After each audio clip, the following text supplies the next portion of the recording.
All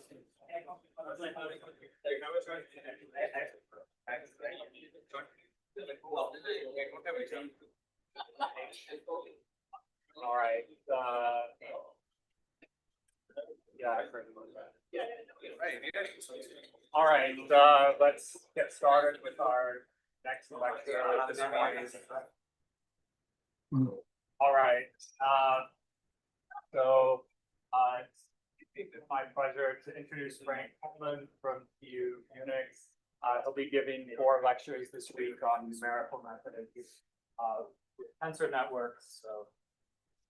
Yeah, thanks for the kind introduction, and I'm very glad to be here and to have the opportunity to tell about tensor network states and tensor network methods in general. So before I start, a few words about the organization of the lectures and also how things are set up. So you have a QR code, and this QR code directs you, if everything works out, to a Google Drive folder. And in this Google Drive folder, you find a number of Google Colab notebooks. And throughout the lectures, I will also guide you through these different notebooks as sort of ways to demonstrate some of the ideas that I want to tell about. And you also find the slides that are prepared and some lecture notes in progress also in this folder. So let me start by first kind of outlining what I want to talk about in the next 4 lectures. So I first want to start by first introducing a kind of very nice toy model, so our fruit fly that we are going to use to try out all the different methods. This is the quantum Ising model, the Ising model in a transverse field. And that model has the advantage that we actually know how to solve it analytically. And it's a model that exhibits a quantum phase transition, so you get something interesting to look at. So that's a very good test case. So I take a little bit time to introduce to you the model and what's going on there. And then I want to use exact diagonalization as a method which directly looks at this quantum Ising model in the full many-body Hilbert space. And I want to use it as a tool to actually pinpoint the phase transition. And from this, we're going to see how the exponential growth of the Hilbert space is getting into our way. So then we maybe appreciate what's coming then. Namely, what's coming then is then some ideas to overcome this exponential growth. So basically, how we can efficiently compress and handle quantum many-body states on classical computers. And this is then done in the following section. So in the second part, I want to mostly just remind you of some facts about entanglement in many-body systems and show that there are some very special properties that, for example, ground states of local Hamiltonians have. And this is exactly a weakness of these states that we are then using for introducing this concept of so-called matrix product states. And I want to show that these matrix product states are then a very powerful tool to represent and also to manipulate states in one dimension. So then we basically have a language in which we can express or compress quantum many-body states. And then I'm going through a number of different sort of standard methods. They include the so-called time-evolving block decimation method, which is a method that allows us for a given microscopic Hamiltonian to perform real and imaginary time evolution of quantum states. I will then introduce a variational method that allows us to find ground states of one-dimensional and also quasi-one-dimensional Hamiltonians. And then I will move to something which is a little bit less established, or things which we are still trying to understand, because we're going to see that there is a certain weakness of this method if the entanglement is large. But this is exactly what we're going to quite some detail. But basically, I want to then discuss some methods that are providing or like trying to provide some ideas around this problem, right? So basically some ideas how despite many-body systems out of equilibrium have a lot of entanglement, how we can still use these tools to simulate these systems. But this is more work in progress, and there's still, I'm sure, not everything figured out yet. And in the 7th section, I want to actually draw a link. I want to draw a link and basically show how these tensor network methods are not only good for simulation on classical computers, but also how these matrix product states or tensor product states in general serve as means to basically transfer quantum states onto quantum computers. And in the last section, and then depending how much time I have, and I want to discuss how we can generalize all these ideas that I'm going to introduce for one-dimensional and quasi-one-dimensional systems actually to two and higher dimensional systems. And as I want to show, and this is actually one thing I really want to get into, certain things are fundamentally different when we go from one dimension to two dimensions, and then things get a whole lot more complicated. Good. So this is roughly what I want to talk about in the next 4 lectures. And then after these 4 lectures, I hope that on one hand that you have a better understanding of why and how these methods work, and also what then the limitations of these methods are, and what is like still being worked on at the moment. So this is one of the things that I would like you to take away. And the second thing, I'm going through a number of very concrete and simple to hopefully simple to read toy codes, and those will hopefully serve also as good starting points that if you want to look at a model different from the quantum Ising model, they should be all very easily adjustable, and then you can maybe use these toy codes as starting points for some codes that you explore your own models that you are interested in. Good, and also there's a large number of interesting review articles that you can have a look if you want to read beyond what I'm talking about.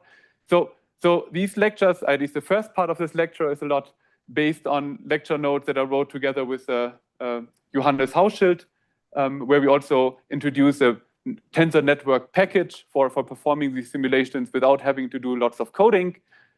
There's a very nice and detailed review article on matrix product states and the density matrix renormalization group method by Uli Scholberg. And there's also a nice review by Ignacio Sirac and colleagues.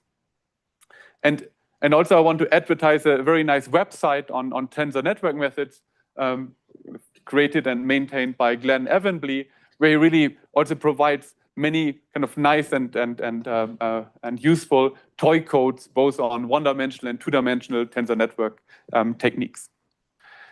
Good. So this is roughly the outline and the starting point. And now I want to concretely start with the introduction, where I first want to just define the quantum Ising model.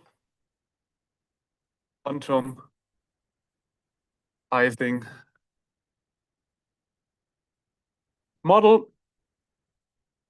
So the Ising model is now a union where we have we just now consider a one-dimensional spin chain, and on each side we have an Ising spin that can point up or down, and the Hamiltonian is now negative j, the sum over sigma zi, sigma zi plus 1 plus g times sigma x.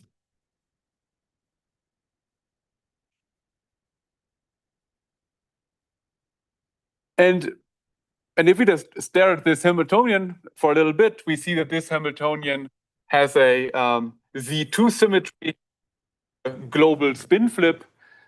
Basically, the Hamiltonian commutes with an operator which is a product over all I of sigma x I.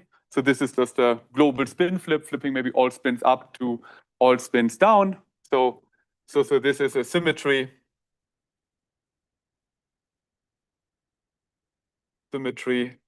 of our Hamiltonian H. And now what we are interested in would be a phase diagram as function of our tuning parameter G. If G is equal to 0, well, then we just have simply our classical ferromagnetic Ising model, and we find that the system has a twofold degenerate ground state. So either all spins are up or all spins are pointing down. And this state now spontaneously breaks our Z2 symmetry. And if we go to the regime where G would be infinitely large, in this case, the ground state is simply an X polarized state. So we get a simple product states of all spins pointing, say, to the right-hand side. Now we have this to be a unique ground state of our Hamiltonian, which does not break the symmetry. So this state is symmetric under this transformation. So we see that we have now different regimes where in some regime the symmetry is spontaneously broken, where it's not broken. So we know at some point there has to be a phase transition based on the general kind of Landau paradigm. And now I'm not talking a lot about this here, but you can read up about this, for example, in the book by Subir Sachdev, that if you take this Hamiltonian and you use a Jordan-Wigner transformation, this Hamiltonian actually maps identically to a model that's quadratic in terms of the fermionic creation-elation operators, so we can easily diagonalize it. And right, so it's exactly solvable. Exactly solvable. So we have a Jordan-Wigner transformation to a model of free fermions. And basically from this, we find that the ground state is gapped. So basically that we have a ground state, and above the ground state we have a finite gap to the excitation continuum for G not equal to 1, and we have a quantum critical point, quantum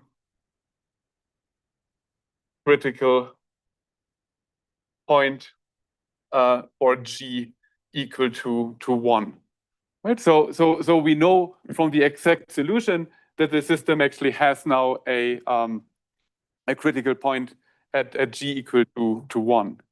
And in order to characterize this phase diagram, what we can do is we can look at the magnetization. So we can plot now the magnetization M, which is the expectation value of sigma Z. And this is then finite in the ordered phase and is going to 0 in the paramagnetic phase. So we have here our ferromagnetic phase, and we have here a paramagnetic phase. Good, right? So this is all what we know exactly for this model. But the reason why I want to introduce to you this model, that this is now a very nice benchmarking case. First of all, we can see to which accuracy we can actually recover the exact result that where the phase transition is. But we can also try to use numerical tools for extract critical properties of this ground state. Right? So we know that this is a Z equals to 1 and U equals to 1 quantum critical point, etc. So we can just really use it as a very nice benchmarking case. So now,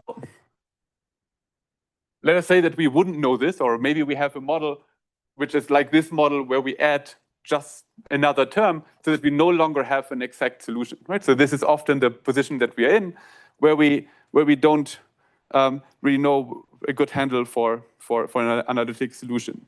And then the most direct way of addressing these kind of problems, and the most simple way actually also, at least conceptually simple way, is to perform exact diagonalization.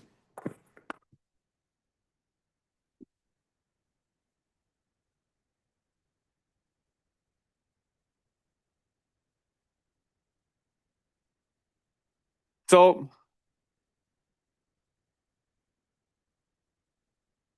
the main idea is now very simple. So all that we want to do is we basically construct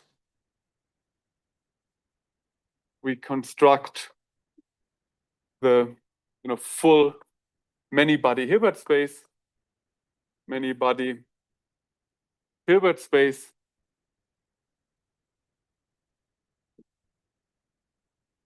and diagonalize H.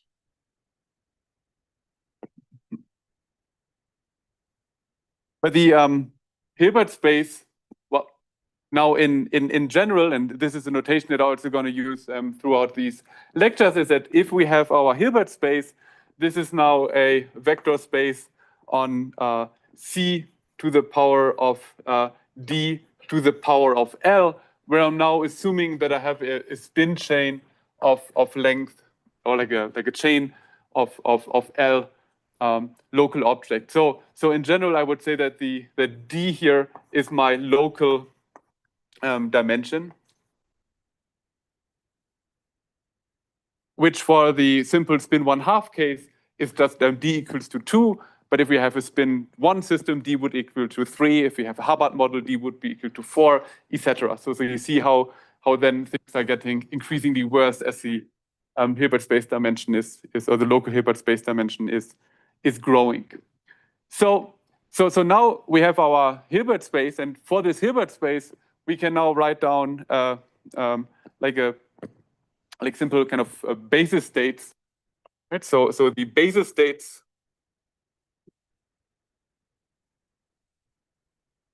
that we choose are just simple product states of our local basis. So let's say that we have I1 tensor dot I2 tensor dot up to IL. Right? So and each I1 or IN is going from 1 to D. So these are our basis states. So for our spin 1/2 example, well, this would be just simply these states pointing up and pointing down on each side. And now using this basis, we can express every many-body state in obviously. So now if we just the basis, now every many-body state can be expressed as the sum over all IN, and then we have psi I1 through IL, and then we have here I1 tensor dot I2 tensor dot up to IL.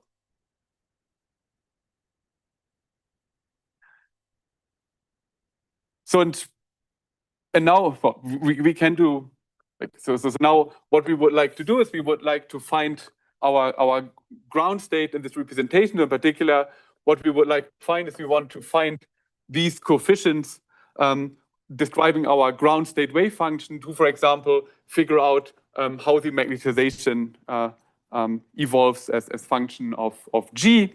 So and then we can just start. We could say that, well, if L equals to 1, in this case, our Hamiltonian matrix is just negative G times sigma x, which is just negative G times 1, 1, 0, 0, 1, 1. And then if we just go to L2, then our Hamiltonian, if I actually write it out, is then using the tensor product structure. So then it's sigma z tensor dot sigma z minus G times, and then we've got sigma x tensor dot identity plus identity tensor dot sigma x.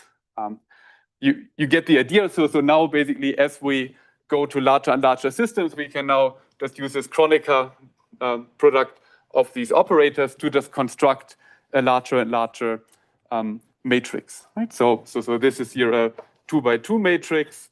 Then we get a 4x4 matrix, and then we just get our exponentially large matrix that we want to then diagonalize. Then also just to illustrate how tough this is getting. So if we are now following through this and we then find a way to get our ground state, just storing the ground state is taking then an incredible amount of memory on your machine as you just scale up the system. So the resulting resulting memory consumption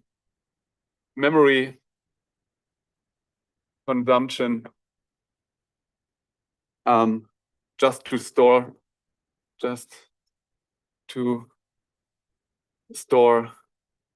the ground state is roughly that if L is equal to 8, well, then we are talking about kilobytes. For L equals to 16, it's the order of a few megabytes. For L equal to 32, it's already several tens of gigabytes. And for L, the order of 48, we're in the range of several terabytes of memory. Right? So it means that even if we are using like one of the largest supercomputers that we have, we don't get really beyond 32 or so. Right? So basically, if we now want to use this method, we can go roughly here. Then there are also tons of tricks, which I'm not talking about here. So one can use all sorts of symmetries present in the system, so to block diagonalize the Hamiltonian. For example, this model has a translation symmetry, which one can use. If you have maybe a Heisenberg model, you would also have some SU2 or SO3, or maybe more generally for some spin chase, some SUN symmetries, which you can use. So all of these tricks can push you a bit further, but so far, no one in these simulations got really much beyond 40 or so spins on any systems for actually finding the ground states. So now I want to use this example already as a starting point to introduce you a little bit to how to do this coding in Python. So now you can either go to the Google Drive directory and look at the first file, which is called Ising ED, or I can just look at the screen here, because now I want to just also give you on the side a little bit of a Python tutorial, how to use Python for solving these kind of problems. The cool thing about Python is that it already comes equipped with many of the linear algebra packages that you need for cracking these kind of problems. Right? So basically, the first few lines that I'm showing here is just importing a bunch of libraries. So the first one, it's called a sparse library. The sparse library is now a library which I, again, not talking a lot about here, is that, or let me maybe make this comment here, which is important for the exact diagonalization, is that if you are constructing a Hamiltonian of this type, you see that the number of non-zero elements in these matrices will always be very small, right? So for example, we only couple nearest neighbors. So we're not having exponentially many coupling, but we have an exponentially large matrix. So we find that our matrix will be of a form where there's a few elements which are non-zero, but the vast majority of the numbers in this matrix will be 0. So it turns out there's a much more efficient way of storing the matrix. Right? So instead of storing a gazillion numbers, store basically the non-zero elements. We say that, well, maybe on position I, j, we have now one non-zero element, which is some complex number Cij. So now basically in storing tons and tons of zeros, we only storing a few elements were actually non-zero. And again, this is something that you don't have to really worry about, but this is something that Python can already do using this SciPy sparse package. And then there are also packages that are doing like plain linear algebra, stuff for plotting, and also for iteratively finding the ground state of these kind of sparse matrices. Right? So these are, yes? Oh, sorry to interrupt, but for the sparse thing, how does this, how many sites can you now do? Oh, sorry, this is, okay, thanks for this question. So here, basically, the only complication I'm bringing up is basically the memory it takes to just store the ground state. So this is already making assumption that we don't have to worry about the Hamiltonian. But it's a good question. So if you wouldn't have these techniques, if you wouldn't know that you can just get rid of most of the zeros here, then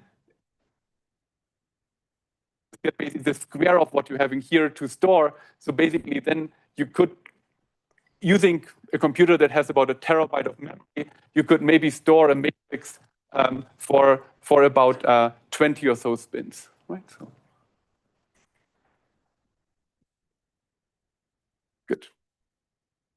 So good, right? So now we just get these tools which already kind of come shipped with a standard Python. And now I have here a function which is simply doing the following. It's now creating all the different operators that we need. So in order for constructing the Ising model, what we need are just the Pauli X and Pauli Z operators. But I want to have all the tensor dots. So basically what I'm doing now is that I'm constructing these operators. So let's say that we have L equals to 4. In this case, we would now have 4 X operators. We have X, tensor dot identity, tensor dot identity, tensor dot identity. Then we have 1 tensor dot X, tensor dot identity, tensor dot X. And basically using this notation here, which this would now correspond to, well, sorry, here I just use now X here, sigma X, and this here would correspond to sigma X1, and this would correspond to sigma X, X2, and so on. So now I'm just getting these operators, and now with these operators, I have another function which is just simply summing up the terms that we have in a Hamiltonian. So I'm summing up here the Ising interactions, and here I'm summing up the terms for the transverse field, and then I'm returning these individual terms. But now you see that having this at hand, you can now also add whatever terms you like, and to have a Hamiltonian which would no longer be exactly solvable. And then I have a function for calculating the correlation function between two, say, SZ operator, two general operators. And now in order to find the ground state using Python, this is fairly simple. So I can, for example, just define all the variables, like the length of the chain, the parameters, and now I'm just getting the spin operators. I'm getting the Hamiltonian, which is constructed from the spin operators that I created beforehand. And now I just choose like some parameters and construct the Hamiltonian. And now I can call a built-in function, which is ixh, and I'm finding here just k equals to 1 means that we're only finding the ground state, only the lowest energy state for SA.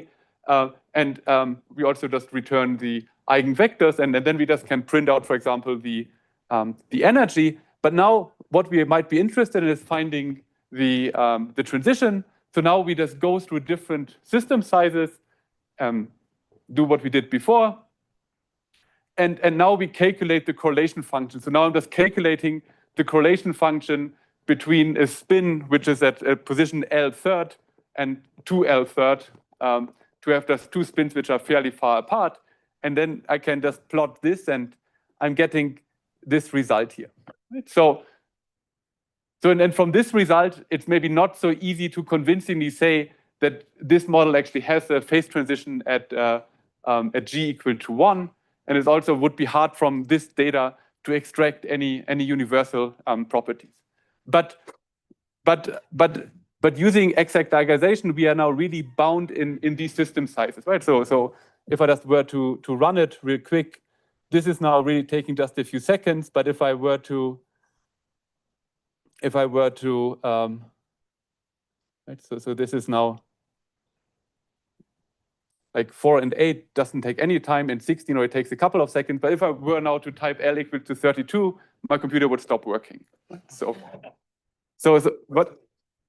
Oh, on the x-axis is G, right? So basically, from the exact solution, we know that we just would expect roughly like this, so that the magnetization is exactly 0 at G equals to 1. But this is not what we can't really extract from here. But on the y-axis, the magnetization is squared. So basically, what I'm extracted from the disconnected component of the correlation function.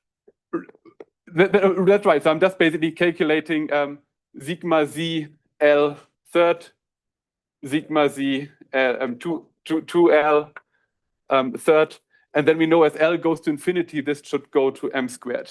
It's not literal, okay. It's not as opposed to sigma z squared. That's right. Yeah. That's the short. Yeah. And can I also ask? I mean, so you emphasize that this is, doing a brute force without recognizing as parts and matrices. Mhm. It's much more, even to store it is very intense. That's right. So this sort of we can using this code, you can emulate it. You could just tell it not construct a sparse, construct a dense matrix. Then even for L equals to 16, my computer would stop working. But I guess I'm trying to understand, you have to tell the computer that it's sparse, or it doesn't recognize it. And also what is sparse, how many zeros is sparse and how many zeros is not sparse? Okay, good question. So whether it's a good or a bad idea to use sparse, this is something that you usually you figure out beforehand. Here you see that if a matrix for a Hamiltonian, you see that the number of non-zero elements is usually increasing, not exponentially with the system size. So then for these kind of problems, the sparse matrix language is always a good one. But if you look at a matrix, you see that just in terms of storing and handling it, you see that the moment that the number of non-zero elements is larger than a fair fraction, what this fraction, if a fair fraction, what actually, when one of the other advantages, it really is also depends on what kind of algorithm you later on want to use. But the computer itself doesn't if you just feed it, these operators, it's not gonna. No. This is software that just recognizes which one to use. No, because you don't know this at the beginning. So let me just go here to this example. So what I'm doing here, when I'm creating these operators, I'm just first constructing here a dense matrix for a 2x2 matrix. There, it really doesn't matter. For the 2x2 case, half of the elements are actually zero. So, and also it's really small. And then I'm turning it here. Then I'm telling it, now take this dense matrix, which is stored with ones and zeros, just the way that I wrote on the board here. And then I'm calling this function, this sparse function, and then it just converts it to this kind of list function, right? So and basically seeing which is more advantageous, you can even just say, if you just literally on a piece of paper, you want to write down a matrix, you see that if there's, for certain cases, this is actually taking more space, because if you just see that a majority of the matrix elements is actually non-zero, you would actually, because here for every element you need 3 numbers, while here you only have 1 number. I see. Okay. So that can be disadvantageous. Right. That's right. And the other thing is why the computer can't know this right away is because it really depends on what you want to do, right? So because here, for example, we store our matrix, and then all we are interested in the moment is to find the ground state.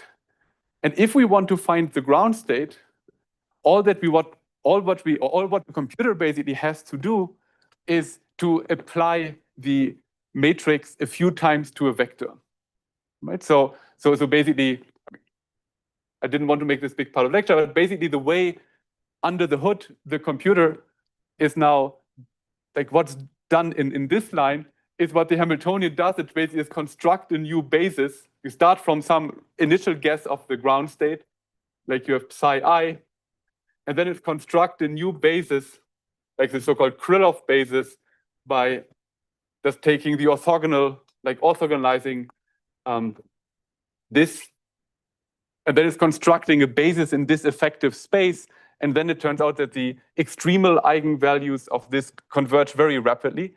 So you just do this the order of 10 or 20 times, and you get the ground state. And in this case, all you need to do is just to apply the matrix to a state, and this can be done very efficiently using sparse matrices. So I know for this specific problem, I really want to use sparse matrices. If you were to do something completely else, if you want to do maybe a time evolution for a very long time, that might not be, even for these matrices, it might be not the most efficient way.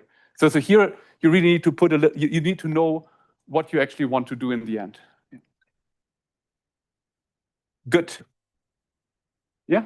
So this modular superspace dimension is n, which is at 2 to the power L. So time complexity could be just linear independent, right? If there is sparse matrix, and you also just finding the graph. That's right, because if I because now if I have a sparse matrix, so this is also a good point. So basically, if you want to, because what we basically have to do is here we're just multiplying, we're taking some, it's basically we're just having a matrix and multiplying it with a vector, and if we have a dense matrix, it's going actually as n squared because we have to multiply every like this is now our matrix, and then we have a vector, and now we have to multiply every like this vector with every row of the matrix. So this goes as n squared. But if we only have a very sparse matrix, then this is order 1, and then we just have to do it for each element. So for sparse, this is expected to go as n. So having a sparse matrix representation not only helps for having less stuff in your memory, but also these kind of operations can be done more efficiently. Yes. Yes. You need to take care how to choose the first initial state on which you do this. Yes, that's also a good point. So if you have some prior knowledge about your ground state, and this, for example, this is actually also the case in stuff like this, because if you know tuning through some parameters, the ground state that you had here is probably not a bad guess for tuning the field just a little bit. So then you can now feed this in, and this is also supported by this Python function. You could, and I'm not doing this here, but you could basically at this point also just basically feed in. I forgot the keyword, but you can basically just tell it to use a certain v0 or so as a starting state. Yeah. So yeah, that works when you are near the asymptotic limit, right? In the middle, you'd have to either choose one or the other, right? Right. Exactly. So one. Yeah. Right. So this is something that one can also put some thought into. But overall, this is not a huge game changer because this is converging fairly quickly. So then it does provide a speed up, but it's not a dramatic speed up. In fact, yeah. Good. So the upshot is basically that, I mean, there are a few things why I wanted to show it. I mean, first of all, I think for many problems, doing this kind of brute force diagonalization is really good, right? So if you have a problem where you just don't know the answer to, you can just run it on a few lines of Python code and get a first picture of what's happening. So at least the message that you see that there seems to be something going on in the magnetization at roughly order 1. So this is something that you can already tell from this. And then this is also, as I'm going to show in a moment, also a nice way, like a kind of to then benchmark the method that you are going to develop later on. Good, right? So, but now why I want to use this as a motivation is that we see that with exact diagonalization, because of its exponential growth, we are quickly running into a hard wall, and now this gives us some motivation to think a little bit about how to make it more efficient. And this is what I want to discuss now. Yes? How does what grow exponentially? Oh, what is not growing?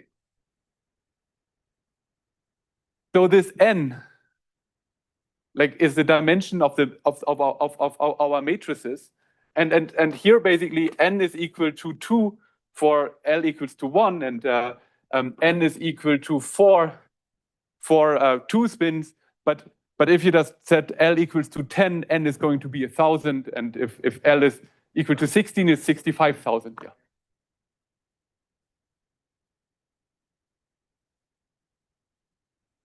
Right. So basically, you can have, like, if you have a sparse matrix, many of the elements, any of the n squared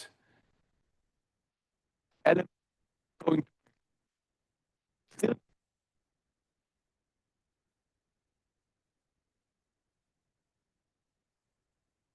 on your computer might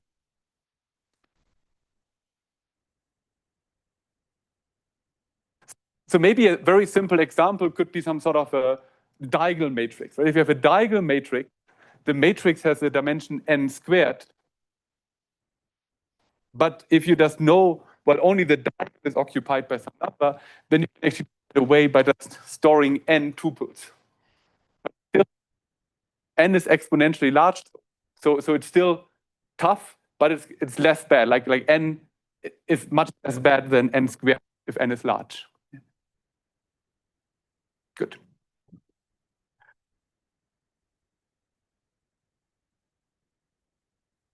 Good. So now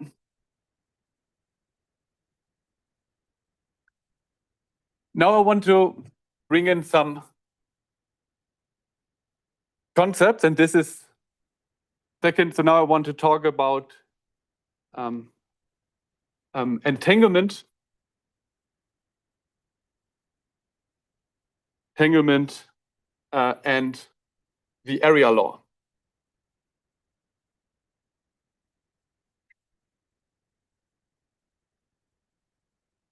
So when we talk about the entanglement, we need some bipartition, and there are many different ways how we can make a bipartition of our many-body system. Right? So if you have just, I don't know, the reason why I want to make a bigger point of, like, often if we talk about entanglement, we're just talking about the entanglement between two spins, for example, right? So then they're quite of an obvious way how we bipartite our system, because we just have two spins. But now what we actually have is a many-body system.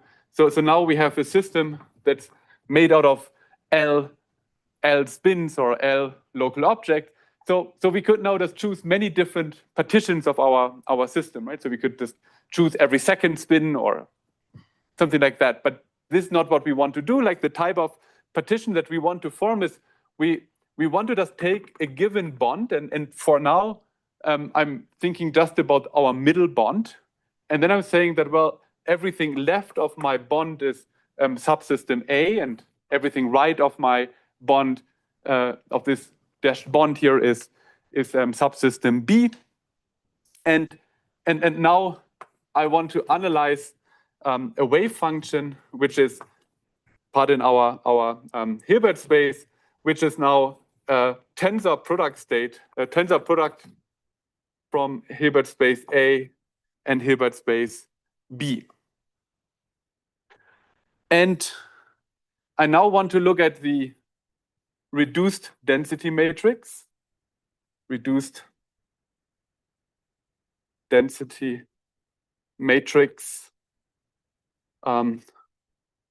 I call rho with a subscript A. And what this is now the trace over B of psi.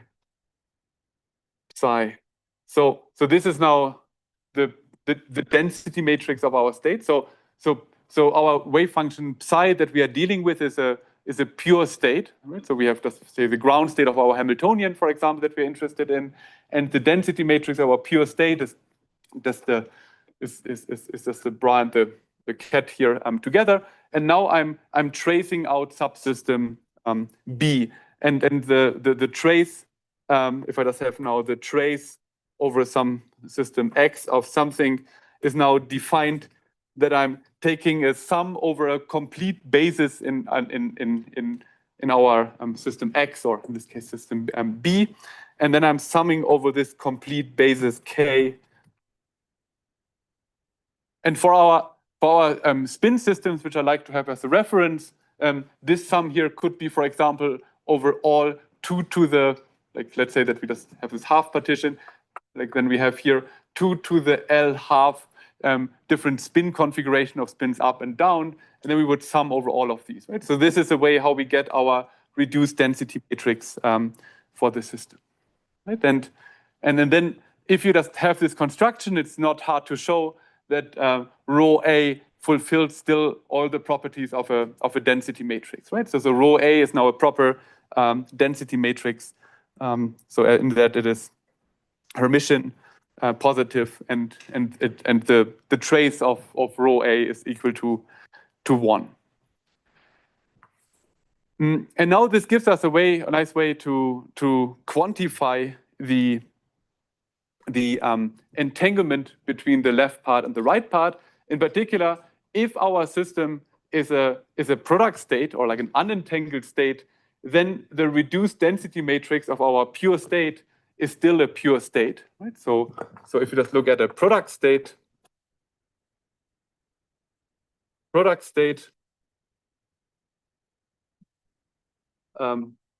rho A is pure. But if we have any entanglement, like an entangled state,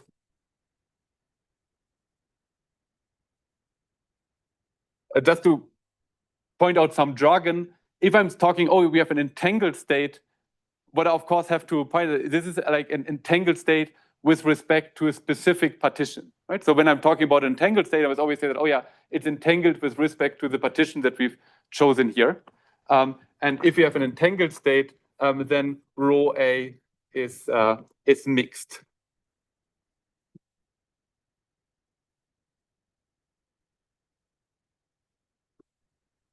So now this is something that I'm really brushing over. In fact, there's several kind of really long review articles on how to actually now measure the amount of entanglement. Because there are various ways of doing it. And a very nice measure in terms of its properties is the von Neumann entropy of the reduced density matrix. I don't want to go into the quantum information kind of details of why this is a very good measure, but we are now just using this measure as like using the von Neumann entropy, the von Neumann kind of entanglement entropy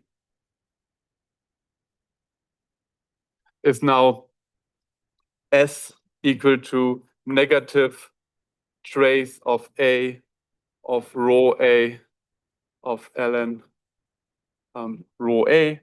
And this is now the measure of how entangled it is. So if we have a pure state, now we would find that S is equal to 0. And for entangled state, S is larger than 0.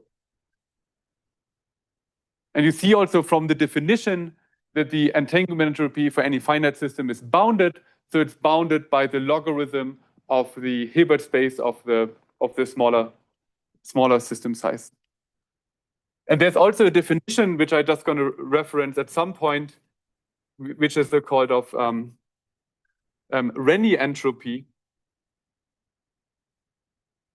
And this is called S alpha is negative 1 divided by 1 minus alpha times the logarithm of trace of rho A to the power of alpha. And in fact, approaching 1 gives the S von Neumann, which you can also easily show. Good. So now we have defined a measure for how strong the entanglement is between these two subsystems. And this we will use in a moment to come up with a way how we can this will aid us to kind of decide about whether a given state can be actually compressed or not. Good. But I assume this is all familiar to you. They're not telling anything completely new here. Good. Okay, so now we have our measure that allows us to kind of quantify how strongly different subsystems are entangled. Now I want to introduce another nice concept, which is the Schmidt decomposition.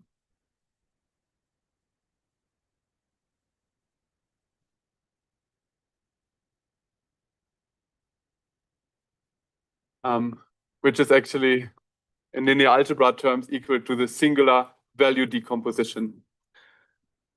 And what I'm doing now is the following: is I take my wave function psi,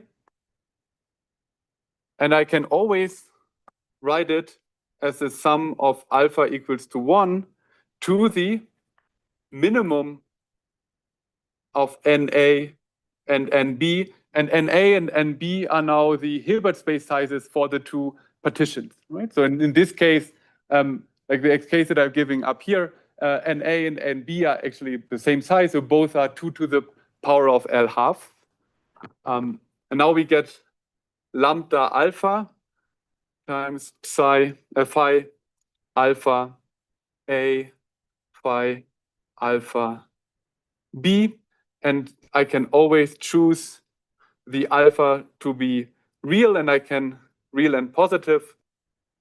And what I'm going to do here and also later, I'm always going to sort them according to their size. So I get my singular values, Schmidt values, and I can now sort them so that lambda 1 is always the largest one.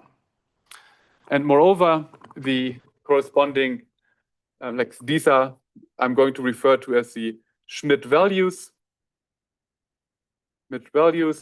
and these are the corresponding Schmidt states.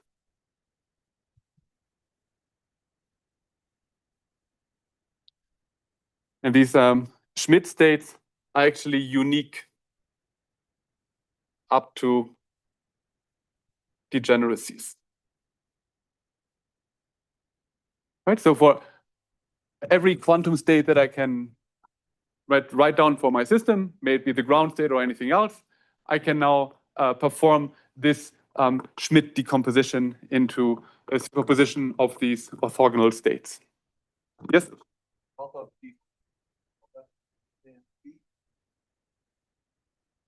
What?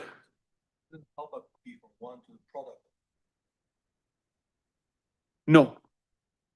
It's I mean, if you think of the most general form, if I just say that, well, I have a like if I just basically do the following, is I'm defining now a basis I for my subsystem A and a basis J for subsystem B, then the most general form of the state would be that I'm having I is equal from 1 to NA and the sum over J from 1 through NB, and then I have my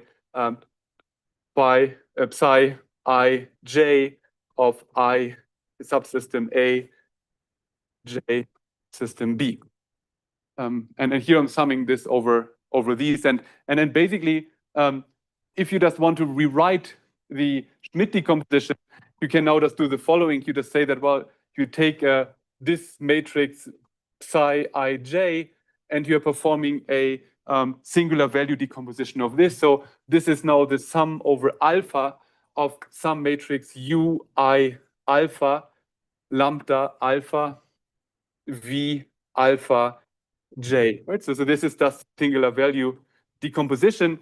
And if you do this decomposition, you see that this alpha here is bounded by the smaller dimension. Mm-hmm. Yes? So how do we see that the lambdas are always real and positive? Well, this you can directly also see from the fact that this is just related to the singular value decomposition. Okay. So this just carries over.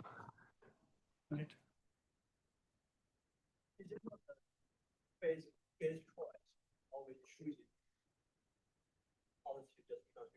That's right. Yeah. So you can just, yes, exactly, because you can just hide this into the how you choose the your state, like in the face of these. Yeah. Good. Okay. There's now technical things. So now, again, what like our mission, what we are working towards is to finding a way how to compress quantum states, and now maybe we can already see that this is hinting at this a little bit, because now what we do is we have the superposition, like for a chosen bond, we actually now summing over these states, and here we are summing over exponentially many states in general. But these, if we have a scenario where these lambda is actually decaying very quickly, then we actually find a good handle how to maybe throw away stuff that we don't really need, that's not very relevant for having the state. And we can actually just make it even more clear, because I mean, now coming back to what I'm writing down here, like one thing, and again, which we can see just by plugging it in, we see actually that that if I now write, if I have my state, if I have my state, if I perform this singular value decomposition, then writing down the reduced density matrix is incredibly easy, because then this is just the sum alpha of lambda alpha squared times phi alpha a phi alpha. Right? So basically, and you can see this directly by plugging this in and using the fact that the Schmidt states are orthogonal. You see that the Schmidt values, the Schmidt values are now the square roots of the eigenvalues of our reduced density matrix, and the Schmidt states are the corresponding eigenstates of the reduced density matrix. Yes? What? Psi? Psi, you mean? Or? Psi is just any state, right? So it could be the ground state. It will be the ground state ultimately. But this, whatever you tune, just pick any. Take any state in our Hilbert space, and we can play this game. Yeah. Right. So we see that now the entanglement entropy is basically just given in terms of the negative sum of lambda alpha squared times the logarithm of lambda alpha squared. Good. So now coming basically to this intuition for why we can think of using this as a way for compressions. Now we can look at some examples. So first of all, if I have a product state, well, in terms of the product state, we know that S is equals to 0, and correspondingly, there's only one term in the singular value decomposition, right? So basically, if we have a product state, well, we find that lambda 1 is equal to 1, and all lambda for some n larger than 1 is equal to 0. Right? So basically, this is now a type of state that we know how to express very efficiently. But then we can also say we take some state which is, I don't know, just constructing a sort of dimerized state, where I say that, well, I have a state maybe of this form, where I just say that each of these here is now a dimerized state. So we have 1 divided by square root of 2 of up, down, minus, down, up, for example. And now I'm performing a Schmidt decomposition at end. So now we see that, well, it is an entangled state. So if you just write it down in a local basis, that state is actually somewhat complicated. But if I just do this expansion in terms of the Schmidt states, I see here, because here I'm just only getting contributions from this singlet that I'm cutting here. So I find here that lambda alpha smaller equal to D, like for our spin half system, this would be 2, like for alpha equal smaller than smaller equal to 2, it's equal to 1 divided by square root of D, and all other lambda alpha larger D is equal to 0. And this already gives us a hint, like something like a wave function, which in terms of the product state basis, like contains many contributions, like many non-zero elements in terms of the wave function. We see that if we just cut it at a given bond, we only need to take 2 singular value, two Schmidt values, two Schmidt states in this expansion, and we are already good. And the other spectrum, and the last example I want to give here, is a random state. Yeah. Oh, which one? Yeah, that line you point. Oh, this line is lambda with an index alpha smaller or equal d is equal to 1 divided by square root of d. And all lambda with an index alpha larger than d is 0. I missed where that's coming from. Oh, this is coming from. Wave? No, right. So this we can see. So if I and well, I can even do this sort of graphically here. So we have now a state which is of this form here, and now I'm doing my bipartition here, and now I want to do the Schmidt decomposition. How does it look like? Well, let's assume that we have now our state here. Now, basically, it is, let me just write out the terms individually. It's basically we just keep this singlet here. And now we have, on this side here, we have a spin up, right? So basically, this is one of the state here. And then we have here a spin down. And then here, it's just the singlet. And then we have, times 1 divided by square root of 2. And then we have here, the other state would be the same here. And now we have here spin down. And then here, I have to just, like, this was a discussion about the sign, because I want to choose the gauge such that we have positive lambda. So then we have here negative of spin up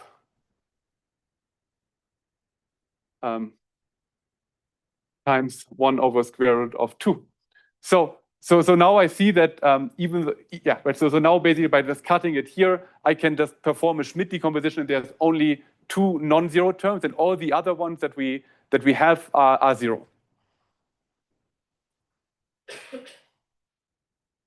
When you write pop and then times the valence bond, you mean all of the rest of the valence bonds of the rest of the system? Exactly, those are not affected by this cut. So they, like, everything like away from here actually remains in its ground state or like in the state. So we only get fluctuations of the spin at the boundary. Yeah. So now this is something I just want to more or less mention. So now we can also ask that, well, how would it look like for a random state? Like, what I mean by a random state is that I just have my many-body Hilbert space, and now I'm just randomly taking a wave function out of it. So basically, I would sample states from a Haar random distribution. In this case, well, at least intuitively, you can always see that there's a maximal uncertainty within the subsystem. So the subsystem entropy will be maximized. So basically, from these arguments, you can already see that if we take a random state, the entanglement entropy will actually be maximum, right? So for a random state, on these arguments, we can say that, well, this will be proportional to the logarithm L half, because it's the maximally mixed state. And in order to get an entropy which is equal to the entanglement entropy, which is equal to the logarithm of L half, I actually see that basically all lambda alpha are equal to 1 divided by the square root of say NA. Like NA is now the size of my subsystem, which for this is the logarithm of d to the power of L half. And now I see that there's now a very big difference between these cases. So if I take a random state, if I take a typical state in the Hilbert space, we actually see that there's no natural way to cut it off, because all of the Schmidt values are roughly equal because of the maximal mixedness of the subsystem. But in the other two states, we had this very opposite behavior, where only 1 or 2 of them contribute, all the others are 0. Yes? But after the random state, what's the thing about the lambdas? So what do you mean when you write down that equal sign? Like here? Yeah. Here, what I mean by the first part of the argument was convincing, that I'm saying that if I choose a random state, and look at the reduced density matrix, that it should be maximally mixed. That bit is clear? Think about like typically, or like the average across all states. Yes. No, not the average. It's just basically you just take a typical state. So you just think of your sampling from the Hilbert space, and you're sampling with respect to the Haar random distribution. You just pull out a state. That's a random variable. Well, That's a random variable. yes, exactly. When you write down Here, oh, yeah, okay. So this is for a typical state. So basically, and there's exact results by page on it, like from if using random matrix theory, you can show that this equal sign is asymptotically correct in the limit of L going to infinity, and otherwise there's going to be a distribution around it. concentrate to those. Yes, that's right. That's right. Yeah, but there's again, I don't want to go into too much detail here, but basically my main point is that for a random state or for a typical state in this Hilbert state, that we find that the entanglement entropy is scaling actually with L. So it's and in order to have this and seeing the relation between our Schmidt values and the entanglement entropy as shown here, we know that they will be basically flat. And there's no way to cut it off. It's also known that as the dimension goes up to infinity, the coefficients, the lambda equals 1 over the square root. That 1 is exact in the limit of. Yes. Yeah. Where's the volume? You expect excited states to be volume law? Yes. Where's the volume? This is exactly here, right? So it's a one-dimensional system. So L is the volume of a system. But there shouldn't be functional linear in L. It should be linear now, not it. That's what I'm confused about. Oh, sorry. Sorry. Yeah, this was completely. Thanks for spotting this. So I want to write ln of 2 to the L half. Like so, basically, I started to. Sorry, this was a very bad mistake. So it's proportional to the logarithm of 2 to the L half. Yeah. So it is linear. Yeah. So yes, exactly. Yeah. So basically, this is now. Sorry, I mixed up. So basically, a very important point. It's You have some special states that are close to the ground state or the top of the spectrum. Yes. The rest are. yes. So basically, if you look at the Hilbert space, and this is why I wanted to point this out. So, or just like to the logic here. So I just basically provided like some way, like some nature way to kind of truncate information. And then I showed that, well, for product states and for like this dimerized state that I just specifically wrote down, it's kind of convincing that it does work out. But any typical state in the Hilbert space with probability 1 is a maximally entangled state, and this would not work at all. Good. So now I want to. What I wanted to do? Yes, I want to now show some slides to visualize it a bit more. So basically, I mean, this is again. Oh, bummer. There's one thing that I forgot to mention.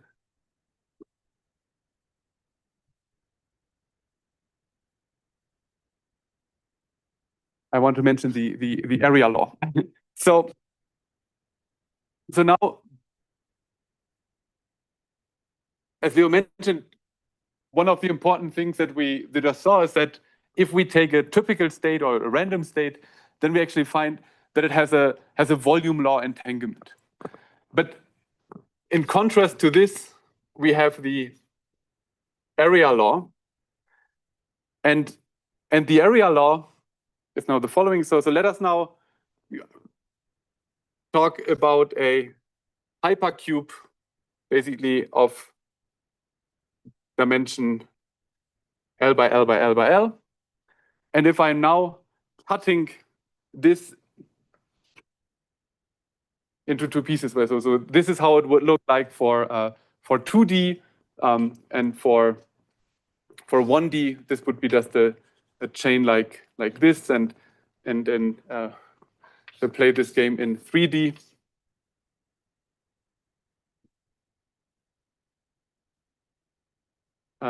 then we would now have like cut it roughly like this. Right? So let's now have this scenario. So we just, for a moment, just generalize this idea that we just having like a system which could be 1, 2, 3, or like n-dimensional, and I'm just doing this kind of cut. And then we might ask, like, how does the entanglement entropy scale as we're now scaling up L? And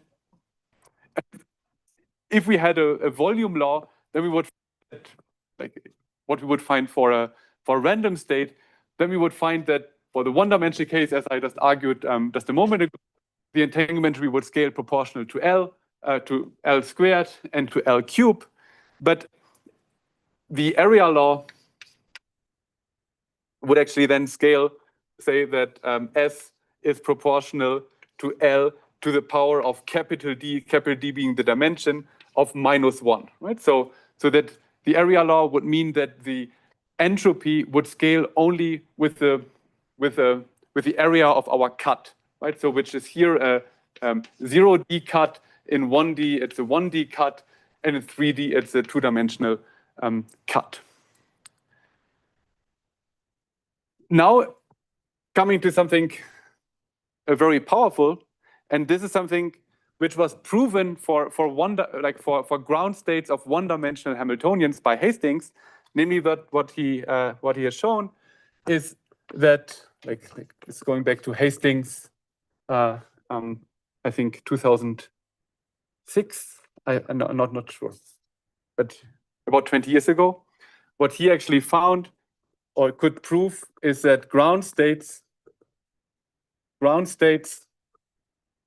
of one-dimensional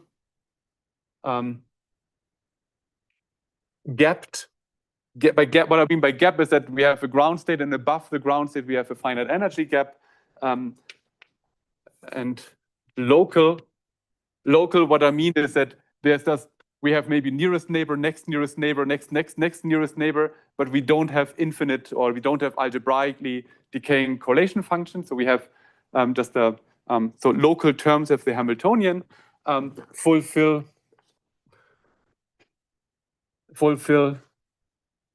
the area law that S is proportional to a constant. Right? And while this has been proven by Hastings for 1D, for 2D and higher, like and dimensions higher than this, it is conjectured, but there's no general proof that this actually has to be the case. And there is some intuition for how this comes about, because now if I think of my ground state, and maybe you could think of some sort of Heisenberg type of Hamiltonian, then you would find that, well, if you just now do a cut here, then you see that there's a very strong tendency to the ground state containing maybe a singlet to form that this spin here wants to form a singlet with a nearby spin, but the coupling between spins further away are much weaker. And if you now actually just grow your system, the contributions to the entanglement between the left half and the right half are just coming from a region near the cut. Right? So this is the intuition that I like to have for the area law.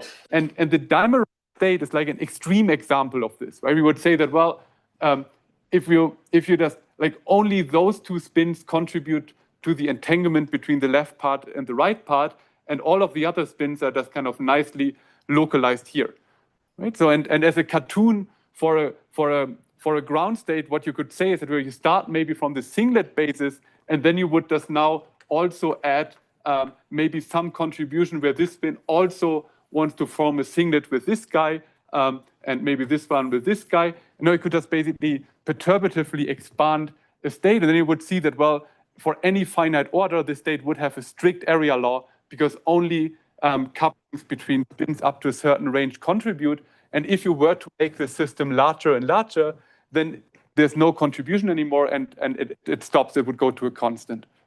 And the way that Hastings has proven this in his paper is using some imaginary time version of a Lieb-Schultz-Mattes theorem. Basically says that, well, if there's a gap, you can just basically create the state up to arbitrary precision in a finite time, like finite imaginary time. And then he argued that in this finite imaginary time, you can only create an area law entanglement. Right? So this is roughly the idea, but I don't want to dwell on this too much. But basically, this is the intuition that if we have a ground state, only the degrees, like local degrees of freedom, are only significantly entangled over small distances.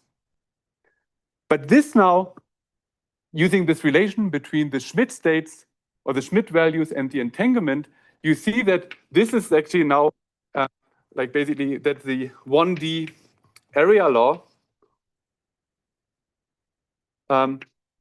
implies that the Schmidt values quickly decay, and thus we can find a good approximation.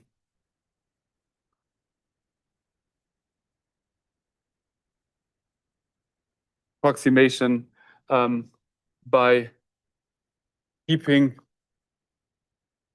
only high singular values, SV for singular values, right? And this one here is now a constant. It would be independent of the system size. Yes?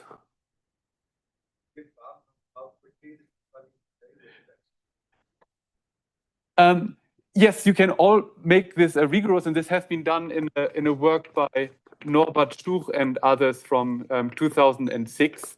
And what they've, and the result is slightly more subtle, but morally the same. So basically, what they have shown that if you find an area law for Renyi entropy with an index alpha smaller than 1, like it could be 0.99999.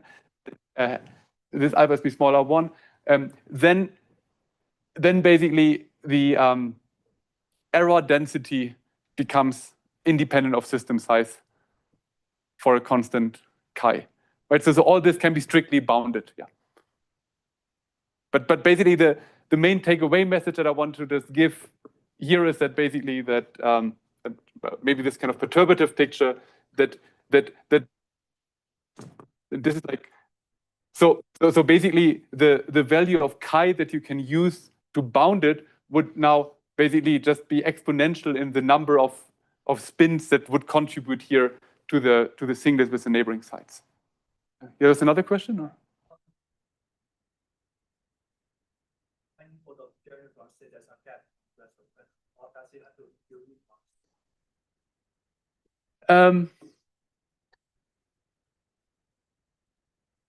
I think that if you have a finite degeneracy, it should still hold.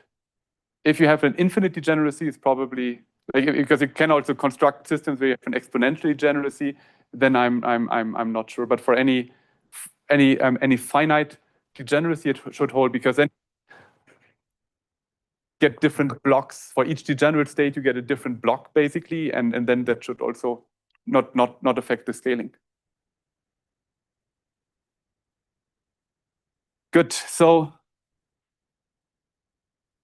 now basically this is some sort of a mini summary slide, and also giving a little bit of a demonstration how this now works. Is that there's a few, I think, important messages that I went through so far.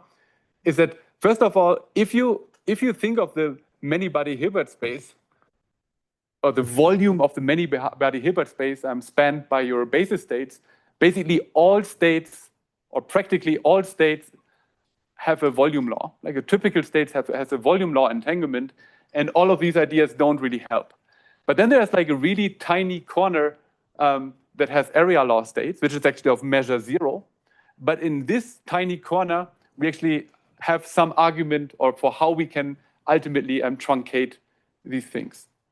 So it's basically a message that, first of all, seems, oh, this is really nice, but who cares, right? So because there's like this very special states in this Hilbert space, and you would think that it's very unlikely to encounter them. But, and this is now the important result by Hastings, is that even though it's like this measure zero corner, we actually know that all many-body, like all ground states of gapped and local Hamiltonians actually lie in this very small corner. And this is now very nice, because even like if you just have a Hamiltonian, the only thing that I can see by staring at the Hamiltonian is that it's local, and making the assumption that the ground state is gapped, then I know exactly where to look for my ground state. And this is in this measure zero corner of the Hilbert space. And if I'm in this corner, then I can now use this way to truncate my state. And this is also was now demonstrated here in this plot. So here I'm plotting now the Schmidt values, like sorted according to their size. So here it's a system of maybe 10 or 20 spins, I forget how many, so it's like many spins. And now I just do this partition as advertised a moment ago, and now I plot the singular values squared as function of the index and in descending order. And now I see for a random state that the largest 20 singular value Schmidt values are roughly of the same size. So we see that here it wouldn't kind of give us a nice way to truncate it to a small number, but now we can contrast it to taking the ground state of the transverse field Ising model in the gapped phase, in one of the gapped phases, and we see a completely different picture. So we see here that for the ground state of the transverse field Ising model, that the singular values now decay really extremely rapidly. Note that this is a semi-logarithmic scale. So we see that if for this Ising ground state, if I'm taking only 20 out of several thousand singular values, we can represent the ground state basically up to machine precision, right? So that gives us a good idea of, like this is basically a test to see that this Ising model ground states, they do provide a good handle for actually truncating the information. And yeah, 5 minutes. Wow, time flies. Good, but maybe this is a good point to just end on kind of some amusing thing, because maybe how well a truncation works is not so easily visible for a quantum state, but maybe it's simpler for an image. And now we can, as I like the way that I was talking about it all the time before, we had now this kind of decomposition of our state into something on the left and something on the right. But now we can also say that, well, this coefficient matrix is now representing an image, right? So basically, if we have a small number here, that might be a dark pixel. If we have a large number, that might be a brighter pixel. So then we can say that, well, our coefficient matrix is actually an image. And now what we can do is we can perform a singular value decomposition of the image and then reconstruct the image by only keeping the dominant singular values.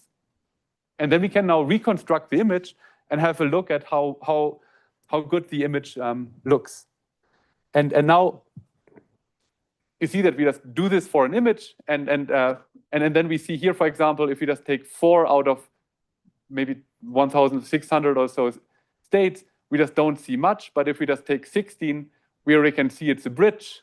And for 64, almost all the features that we might want to see are already there, except there's a little bit noise in the background. But then if you go up, you see that there are more and more details coming in, and then we can just completely reconstruct it. And if you want to just play around with this yourself, there's now also this tutorial. So basically here, you can just play the same game, just import some libraries. And now I just prepared different images. So the first one here is now just loading it. This is a photo of Munich. And now we can just take this image and it's just doing, just as advertised, just doing a singular value decomposition and then just reconstructs it from those. And if you just take only a single value, well, we just really don't see anything. And then we can now add more states. And then we just can better construct it. But what I want to show here is now basically how well it works also really depends on the type of image. And what I played around with is now this kind of image. I don't know, there's this is some sort of even like a simplification of artwork by Mondrian. He also has like some of them made colorful, but there's like a sort of reduction of this. But now it turns out if you just play this game with these images, that they're actually product states, right? So this is an artist representation of a product state, which you can represent with just a single state, right? So maybe this is a good way to stop. Yes. What's the role? What plays the role of the gap with Hastings in this in the example of the images? Like you take the CIJ matrix that describes an image. Well, but here we don't have. What justifies this truncation? You mean in the image one? In the image, like not these, but the the actual image you showed earlier. Right, that's funny. I mean, this is like funny because initially I was just playing around with this as like I just created this the first time just for visualizing the SVD. But then actually through this kind of discussion that we're going to have later, how we can transfer quantum states, like states to quantum computers, we thought that, well, if we can compress states well, we can also put them on quantum computers. And then we just started thinking a little bit deeper about it. And then it turns out, if you look at typical images, if you just go to an image database, like this CFAR or like some of these databases for images that you can have, and you look at typical images from this, you see that the Fourier components in these images are actually following roughly an area law. Right? Because basically, even if you have image, and even if you just go to larger dimension, there's usually some structure, and structure is, and basically one thing that we could show mathematically is that if you just now that the number of Fourier components needed for representing an image is directly translating into the bond dimension. So then it's not like Hastings' argument where we actually have a Hamiltonian, but just basically because of images usually have only few Fourier components. If you have an image which is there's just Gaussian noise, then actually they have a volume law because there's all components. Which certainly has a bound, but your eyes can only resolve certain. That's right. Yeah. Very short. Very high energy, like high. Exactly. Yes. Mm-hmm. Right. I just said I had cutoffs. Mm. Anyway. Yeah. Yes. So, I mean, coming back to this question of how quickly it's singular value decay, Mhm. the Ising example you showed didn't seem it. Maybe it's like a very, very fast powerful or something. But Yes. on the log plot, it was curving upwards a bit. Mm-hmm.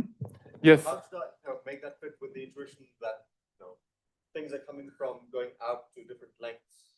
The different values come from going out to different lengths, and these correlations decay exponentially with how far out I'm going. But it doesn't, like, in order for having an area law, it doesn't have to decay exponentially fast, right? Because you want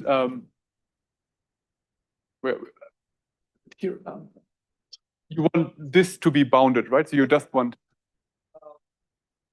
So I agree with that, which is why it's a non-trivial question, right? Why, how quickly singular value will decay? But I thought that the intuitions that you were giving was that I should think about the successive singular values as coming from bigger and bigger scales. Yes. In which case, I would have expected exponential because. Why? Because there's a correlation length above which, more or less. What scale I'm going out. Right. No, but this argument exactly gives a bound, if I understand correctly, because you would say that, well, let us just use my argument that I said before that, well, we have now let's say that we have now some correlation length psi, but then I would say that, well, only spins within the correlation length significantly contribute to the entanglement, and everything beyond the correlation length I can just remove. So basically, this is maybe, so if you want to represent the state exactly for almost all states, or like almost all area law states, will require an infinite number of states. So like for the Ising model, but then they just like 10 to the minus whatever small, then you just can safely. Large singular value. How quickly does it decay asymptotically small, asymptotically small singular value, that's not too large. Okay, no, but that I don't think is universal. I mean, that probably depends on how the correlation lengths, how things are. So that I don't think is universal. Well, why from this argument it's not exponential?